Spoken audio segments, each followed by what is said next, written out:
नमस्कार, बहुत स्वागत है आपका। सटतिला एकादशी।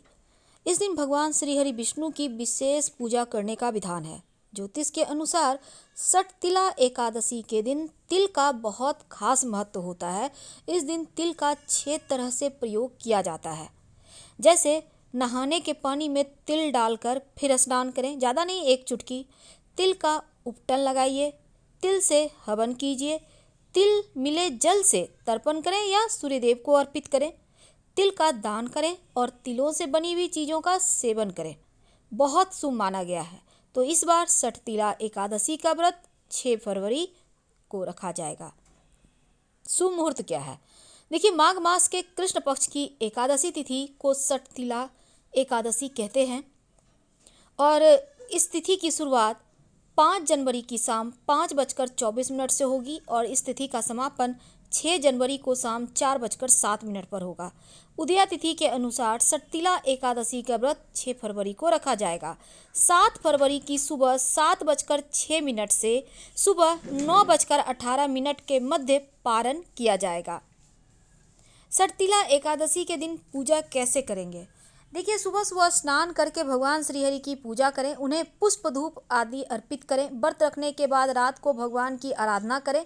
मध्य रात्रि में 11 से 1 के मध्य एक घी का दिया श्री हरि के पास जलाएं। आपकी जो भी कामना है वो पूर्ण होगी। रात्रि में जागरण कर सकें तो सर्वोत्तम। द्वादशी के दिन प्रातःकाल उठकर स्नान के बाद भगवान विष्णु को भोग लगाएं, यथाशक्ति दान दें और फिर पारण करें। इस दिन कुछ खास उपाय किए जाते हैं। अगर तिल से तर्पण किया जाए तो पितरों की आत्मा को शांति मिलती है। आप चाहें तो शिवलिंग पर 1 लोटा जल में तिल अर्पित करके भी अर्पित कर दें तो पितृ प्रसन्न होते हैं, धन धान्य सुख समृद्धि का आशीर्वाद मिलता है। सटतिला एकादशी के दिन व्रत कथा जरूर सुनना चाहिए। चलिए सुनते हैं 2 शब्दों में। एक समय नारद मुनि भगवान विष्णु के धाम वैकुंठ पहुँचे। वहाँ उन्होंने भगवान विष्णु से सटतिला एकादशी व्रत के महत्व के बारे में पूछा। तब नारद जी के आग्रह पर भगवान विष्णु ने बताया कि प्राचीन काल में पृथ्वी पर एक ब्राह्मण की पत्नी रहती थी। उसके पति की मृत्यु हो चुकी थी। वह मेरी अनन्य भक्त थी और श्रद्धा भाव से मेरी पूजा करती थी। एक बार उसने 1 महीने तक व्रत रखकर मेरी उपासना की और व्रत के प्रभाव से उसका शरीर तो शुद्ध हो गया, परंतु वह कभी ब्राह्मण देवताओं के निमित्त अन्नदान नहीं करती थी। इसीलिए मैंने सोचा कि यह स्त्री वैकुंठ में रहकर भी अतृप्त रहेगी। अतः मैं स्वयं एक दिन उसके पास भिक्षा मांगने गया।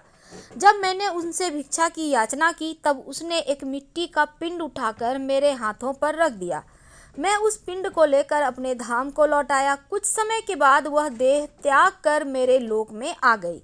वहाँ पर उसे एक कुटिया और आम का पेड़ मिला। खाली कुटिया को देखकर वह घबरा कर मेरे पास आई और बोली कि मैंने तो धर्म परायण हूँ मैं, और मुझे खाली कुटिया क्यों मिली? तब मैंने उसे बताया कि यह अन्नदान नहीं करने और मुझे मिट्टी का पिंड देने से हुआ है। मैंने फिर उसे बताया कि जब देव कन्याएं आपसे मिलने आएं तब आप अपना द्वार तभी खोलना जब तक वे आपको सटतिला एकादशी के व्रत का विधान न बतलाए। स्त्री ने ऐसा ही किया और जिन विधियों को देव कन्या ने कहा था उस विधि से सटतिला एकादशी का व्रत किया। व्रत के प्रभाव से उसकी कुटिया अन्न धन से भर गई। इसीलिए हे नारद, इस बात को सत्य मानो कि जो व्यक्ति इस एकादशी का व्रत रखता है, तिल एवं अन्नदान करता है, उसे मुक्ति और वैभव की प्राप्ति होती है। हम आपसे विदा लेते हैं। पसंद आए तो लाइक कर सब्सक्राइब करें, अपनों से शेयर करें और कमेंट करें। धन्यवाद।